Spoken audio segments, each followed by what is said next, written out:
Hi there and welcome to your first virtual lesson with me. I thought we'd kick off by looking at the laws of indices or powers, making sure that you've got a thorough grasp of all of those. I'll leave spaces during this lesson where you can pause the video and go away and try some questions yourself, and then I'll direct you in the book to where you can do as much practice as you want so that you've really got this under your belt. Right, so let's crack on then. Have fun. Hi, so as promised, we're going to look at indices. You may be used to referring to these as powers. So what do I mean? If we think of 2 squared, so originally you would have learned that that's basically the area of a square that's 2 by 2. So 2 squared literally means 2 times 2. So this is all we're talking about.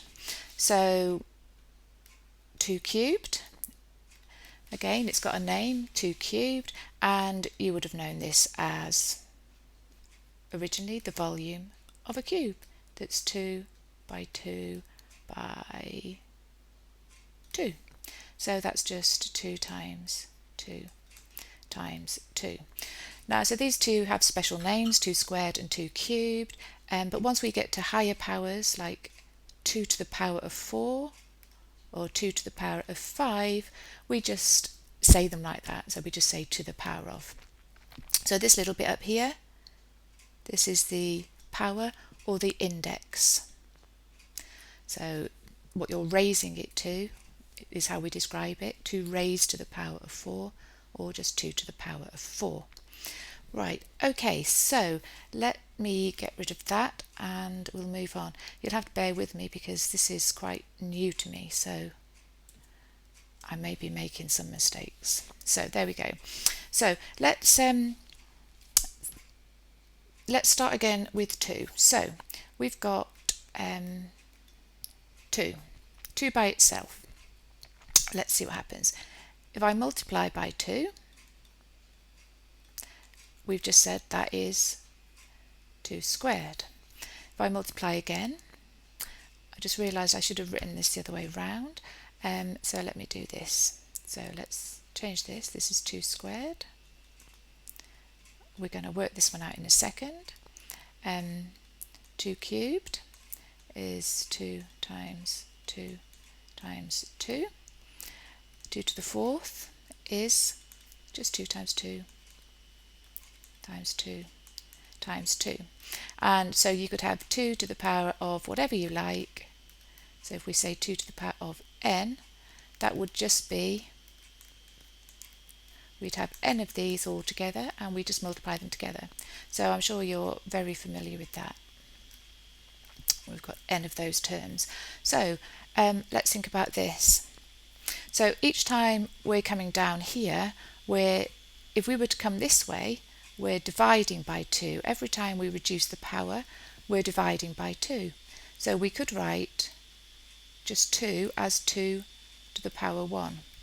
But just in the same way, if you're doing algebra and you've got a sum like this, let's say 2x take away x, the temptation to start with, lots of people do, is they'll write the answer as 1x.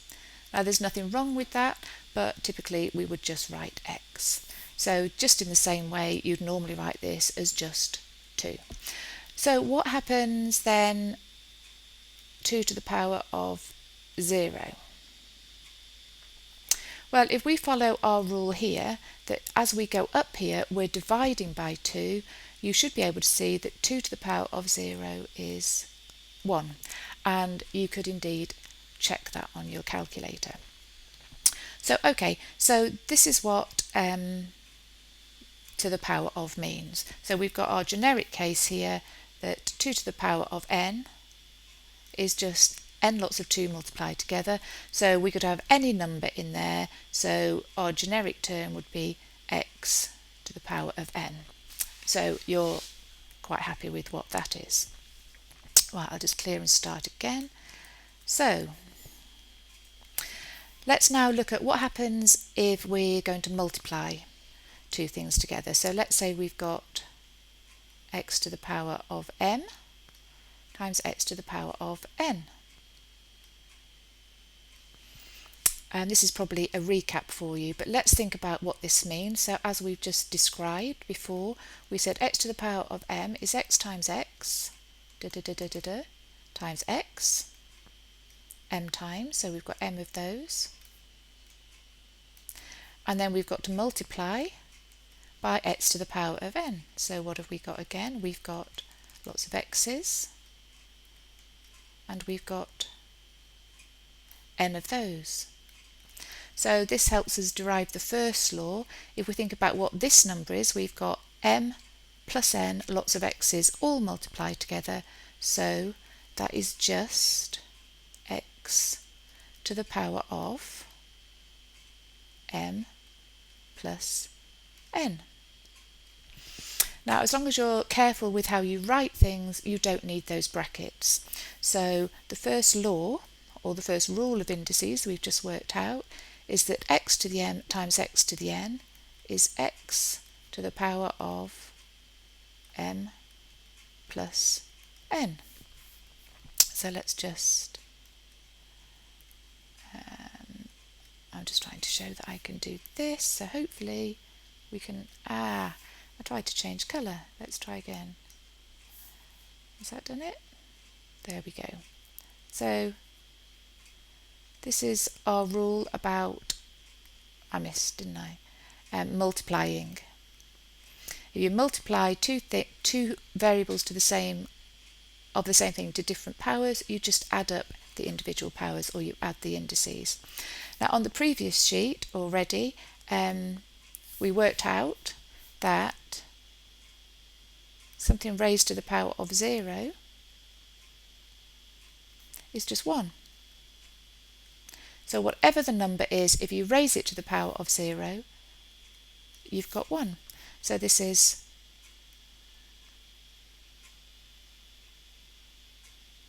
our second rule. It doesn't matter what order you know these in, we're just trying to work these out. So okay then, so what about if we're doing a division? Let's think about this. So if we've got x to the power of m divided by x to the power of n.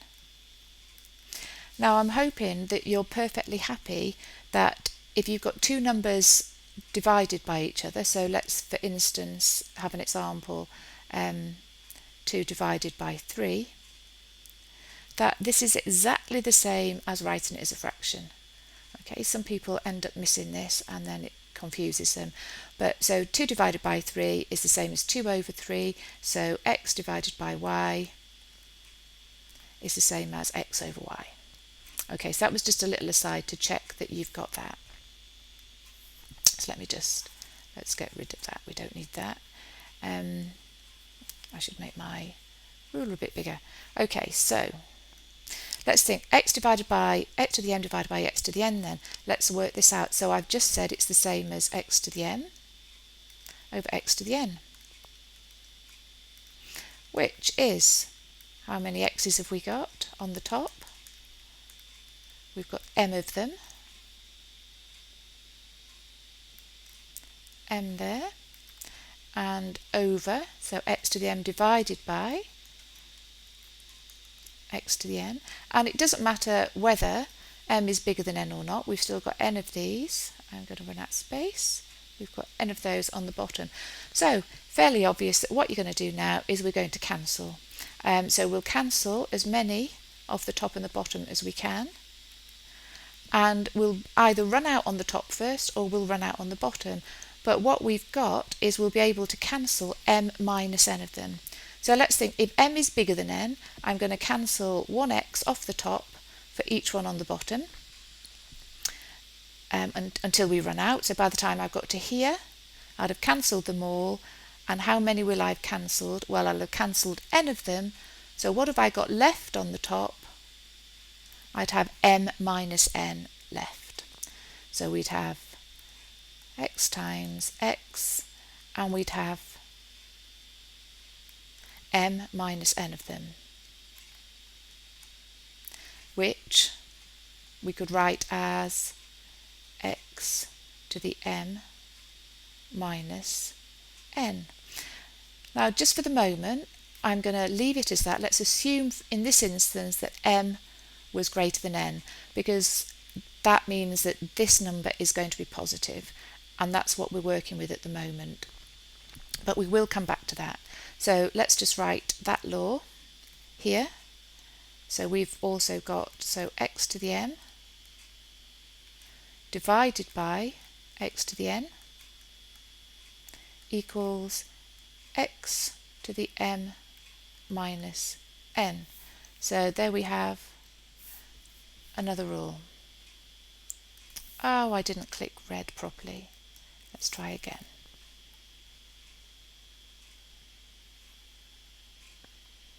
Okay, so that's our rule. So let me just, in order to get all this on the same sheet, oops, as you can see, this is a very new toy and I keep forgetting which bit to press.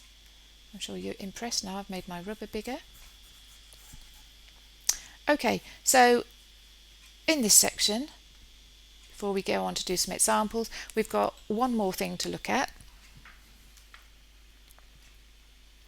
And that's, what if we've got something like this? So we've got, I'm still in red, how annoying. Let me go back to black.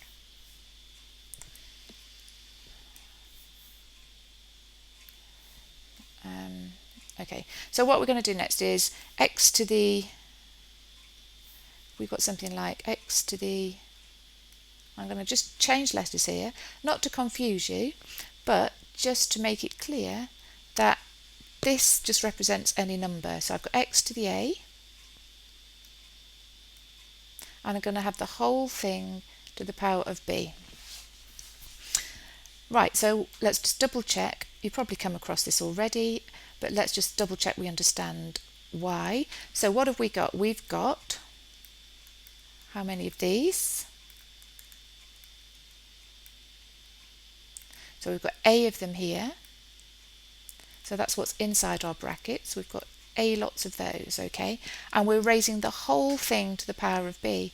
So the whole of this has got to be raised to the power of b. So we've got to multiply all of this over and over again to the power of b until we've got, so we've got b lots of these things, okay? I've got to learn how to do that better. Okay, so we've got b lots of these things, so we've got a lots inside this bracket. All these brackets have got a. So how many x's have we got altogether? Well, we've got b lots of a, so we've got a times b. So we've got a times b lots of x, so this is just a times b, which I'm sure you're happy, instead of writing a times b, we could just write x to the a b, because if we've got two numbers together, then that means they're multiplied together. If you're unsure of that, we can go over it, but I'm sure you're happy with that. Okay, so let's just write that last rule out. Let's get rid of this.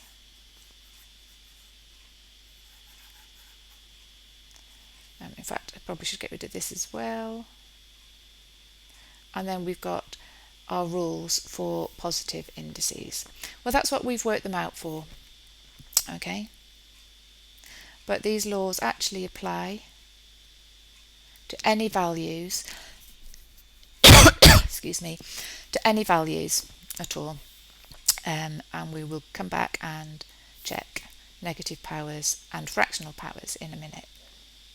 Okay, so if you haven't already done that, I suggest you write down these four laws, and then we'll go ahead and we'll do some examples.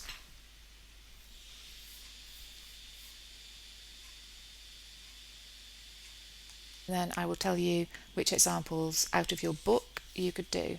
So let's just, for example, suppose we have, let's just start off with something simple. I'll get rid of my red in a minute. We've got 2 cubed times 2 to the 11. So what have you got? 2 to the 3 plus 11 because we're multiplying, so we'd have 2 to the power of 14. And we could actually work that out. So you could pop it into your calculator, or you could actually, if you wanted, do it in your head. I'm not going to do that now. What about, let's have 3 to the 4th divided by 3 squared. Okay, so in this case we're dividing, so we subtract the powers, so we've got 3 to the 4 minus 2, 3 squared, which obviously is 9. Obviously you could fill this in. So what about, okay, here's one for you. What if we had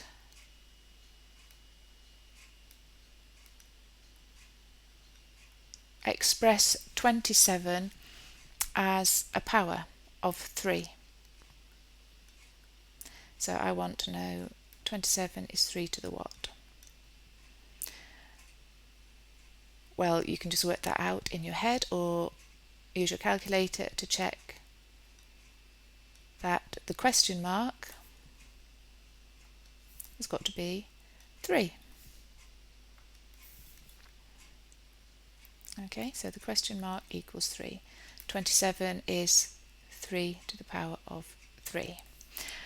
Okay, so something more generic. What if we had x cubed all to the power of 6? What are you going to do there? Well, you think back to the rules, and we're raising to the power, so we're going to multiply the indices. So this would be x to the 18. What about x squared y to the 4th all to the power of 3? Well, there's a couple of ways you can think of this. You could think, actually that's interesting because we haven't actually done that, so let's look at this. We've effectively got two numbers, so let's think about this. We're going to have x squared. It may be obvious to you, but let's just double check. We've got x squared y squared times x squared y to the 4th, times x squared y to the 4th. That's what that means. So we can see from this that how many x's have we got? We've got x to the 6 of them. How many y's have we got? We've got y to the 4, y to the 12. We've got 12 of them. So this just brings us to, let's have a little look at this. So if we had something generic, say a to the x, why have I changed there? Let's go back. So we've got x to the a,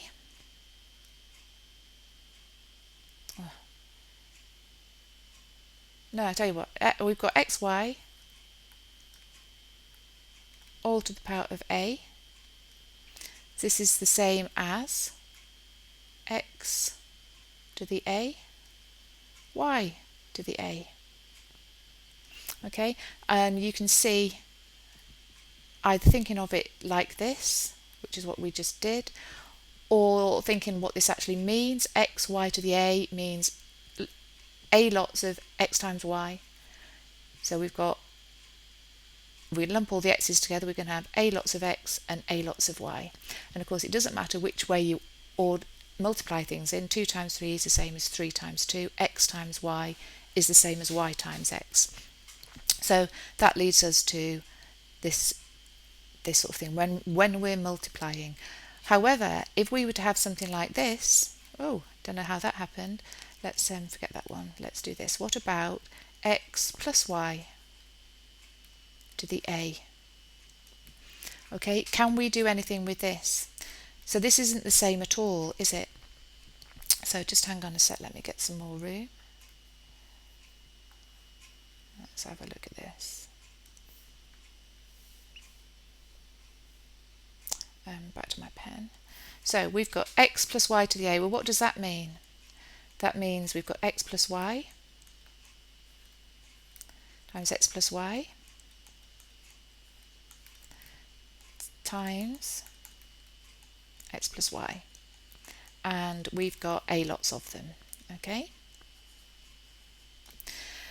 So this is going to be very complicated if we expand this out. Perhaps not as complicated as you might think. I don't know whether you've covered yet, maybe, in some of the work you've done, binomial expansions. Something we'll come on to.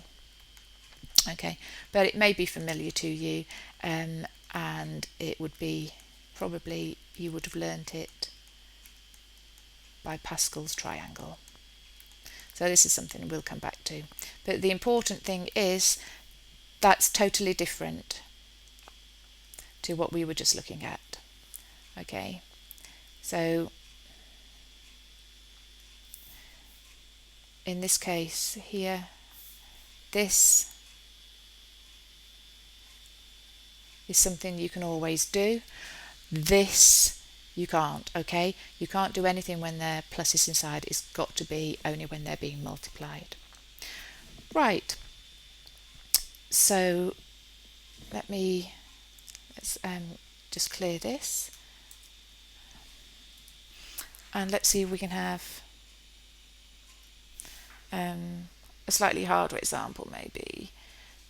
Okay, how about if I were to ask you to do minus 3 to the power of 5. Okay, so obviously you could stick it in your calculator. What is this? This is minus 3 times minus 3 times minus 3 times minus 3 times minus 3. What you have to be careful of is to make sure you get the sign right. So what's the sign of this? Well, we've got 5 negatives multiplied together. So I don't know how you think of this, but if you've got 2 negatives multiplied together, you can think of each pair of these making a positive, or you can just know that thing, so we'll be left with 1 negative. So that's minus 3. How many 3's have we got? Minus 3 to the power of 5. So you have to be really careful here. We had to put the minus sign inside the bracket, because otherwise it would mean something totally different. And 3 to the power of 5, well, you can either work that out or pop it into your calculator. So it's a good idea. You'll find there's a power button on your calculator. Make sure you know how to use that. Okay, so you might want to check that on your calculator. And what else could we do? I think now might be a good time for you to do some practice yourself. So you'll be able to pause the video, and I suggest you go and look in your exercise book. So you should have been given that. It's your, oh hang on, it's not, it's let's go to that. You've got the Pearson and Pure textbook there. It's year 1 AS. Okay, used to be called an AS level. There's no such thing anymore. Okay, I suggest you go and you have a go at some or all of the questions in example 1A, exercise 1A, sorry. Have a look at the things in question 1. So you should be able to do all of those quite comfortably. I suggest you pause the video and come back to it when you're happy that you know all of that.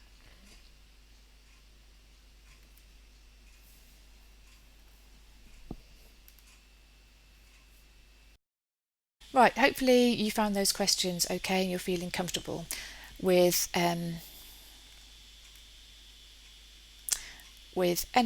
that looks like this. So x to the power of a. By the way, sometimes would refer to x as the base, and I've already said that a is usually called the power or the index. Or another word for this is exponent you might come across. So it's the power, the index, or the exponent. And x is the base.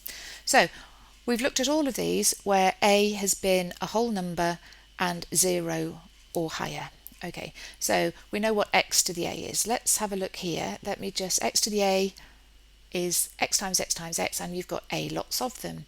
So what I want to think about is, I'm going to just get rid of the a for the moment.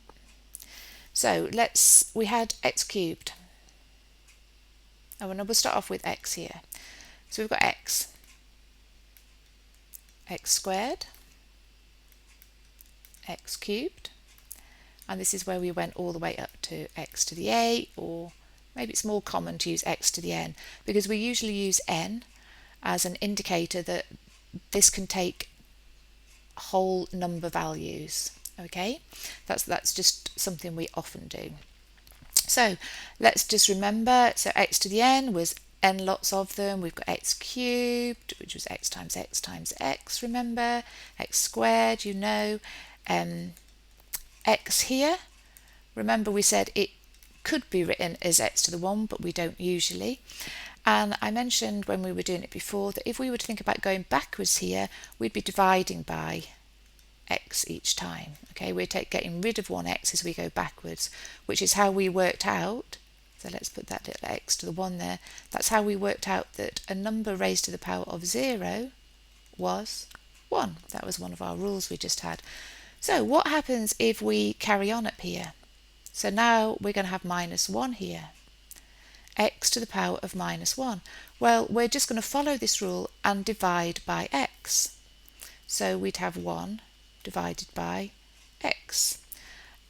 And I'm sure you remember, and you're perfectly happy, that we can write that as 1 over x. Okay, what about x to the minus 2? What's going to happen here? Well, we've just reduced the power, we've reduced the index by 1, so we've just got to divide by x again. So we've got 1 over x, and we've got to divide that by x. So just a little aside to check you're perfectly happy. So if I'm going to divide by x, okay, that's exactly the same thing as multiplying by 1 over x. And if you're not totally happy with that, then we'll have a little look at that, but I suspect you are. So we could write this instead as 1 over x times 1 over x, which is 1 over x squared. So what you can do is imagine just being able to continue doing that until we keep going back until we get this x to the minus n. Well, if you just look at the pattern here, we had x to the minus 1 with 1 over x, remembering that we could think of that, although we don't say it, as 1 over x to the 1. X to the minus 2 is 1 over x to the 2. So if you were to just carry on doing that, you'd come to the conclusion that x to the minus n is 1 over x to the n. And there you go. That. Oh, I tried to do a red pen. I'm not good at this. Right. Hopefully this is red now. There you go. So that's another rule you need to write down and remember. But what's really important is not just remembering these rules, it's understanding exactly why that's the case. And throughout all our lessons, I want you to understand what's going on, because if ever you were to forget something, if you know how you worked it out and you've got a thorough understanding of it, you'll be able to just work it out for yourself or double check it. So x to the minus n is 1 over x to the n. Right, let me just shuffle that out of the way for a second. So let's move that. Okay, let's get rid of that. Right, so that's what happens when you've got a negative power. What about a fractional power? What on earth does something like x to the half mean? Or x to the third? Well, what we have to do is think about what we using what we've already learned to work these out. So let's take this one, x to the half. Well, let's think about it. So if I were to do x to the half times x to the half, well, if we use the rule we had about adding indices, now we developed that rule just looking at whole numbers, whole positive numbers here, but it holds for everything. So if we were to do this, we'd get x to the half times x to the half is x to the a half plus a half, because we add the indices, which is x to the 1, which is just x. So x to the half times x to the half is x. Well, what number do you know? What number do you know that multiplied by itself gives x? I'm sure you're familiar with this term, the square root. That's the definition of the square root of x. It's a number which, when multiplied by itself, gives the original number. So for instance, let's check. Square root of 9, square root of 4, square root of 25. Sure you know these. Dead simply, just check square root of 9, square root of 4, square root of 25. Okay, so 3 squared is 9, 2 squared is 4, 5 squared is 25, and so you're just going backwards here, so that's what that means. So x to the half then must be, let's go here, so x to the half is the square root of x. So what about x to the third? Well, let's just double check. Let's do the same trick. We've got x to the third. And how many of these do I need to multiply together to get a whole number? Well, if I multiply 3 of those, x to the third, and we've got 3 of them, then we're going to have x to the 1 again, just x. So x to the half, x to the third is the cube root of x. And that's how you write cube root. You could, if you want to be pedantic here, you could write the 2 in there, but it's common practice that if you just do that, the root symbol, then it means the square roots. But here we've got the cube root. And again, we could think of what happens then. So what does x to the 1 over n mean? Well, you'd have to have n of these, wouldn't you, to multiply together to get x. So x to the 1 over n. Let me just give myself a bit more room. Let's just do this.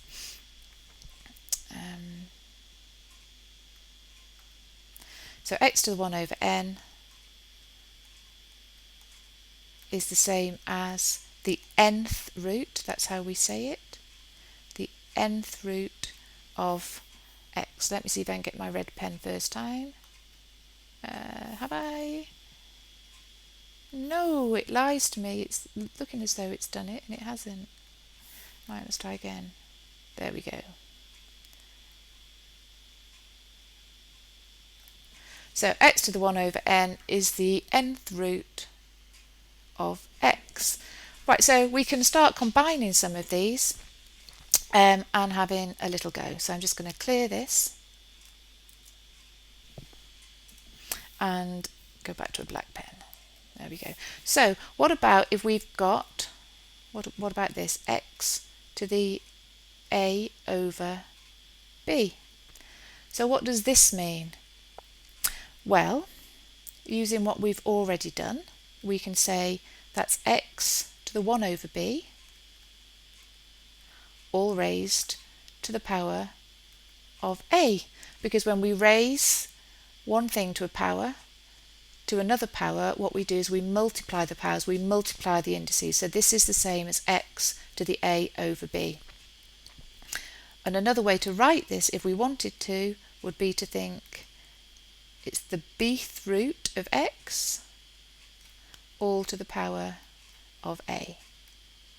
So you won't normally have to think of to write it like that, but it might be a way in your mind, if you have to do something, to think about it. So let's think of an example. So if hang on, it's hard to think of these things in my head. So let me see, what about this one? So we've got 64 to the 3/2, or 64 to the 1.5. You could just write it like that. So suppose if you'd been asked to do that, in your mind, in your head, or written down, you'd want to think of it, it's 64 to the 3/2. Okay, so we want to see that as a fraction. So thinking about this is why I've suggested this is the same as 64 to the half, or let's think of that, the square root of 64, and then we've got to cube that. So now you can see the square root of 64 is 8. So you've just got to work out what 8 cubed is. So there you go. You could go to your calculator and actually get the answer to that. So what about if we had instead 64 to the minus 3/2? Suppose you'd been asked to calculate that. So what we've got to do is think to ourselves, what does the minus mean? Well, the minus means we'd go 1/64 to the 3/2, and then we could play the same game of this, and we'd end up with 1/, the number you just calculated there.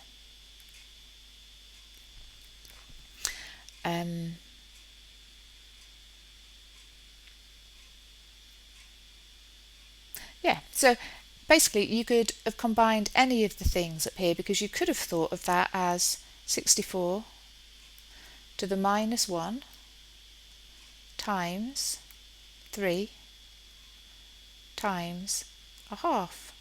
And so you could have done it in any order you wanted. You could have combined the minus 1 and the half together to say that this is the same as, well, 64 to the minus a half, all to the power of 3. That would have given us the same answer. So here we'd have had 1/64 to the half, the square root of 64, so 1/8, and that whole thing would be to the power of 3. So it really doesn't matter what order you do things in.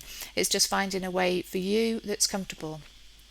So let's once again just clear that off. I want you to try in your book, go to exercise 1D,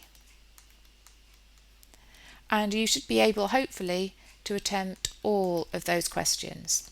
There are worked examples on all the things we've done in your book.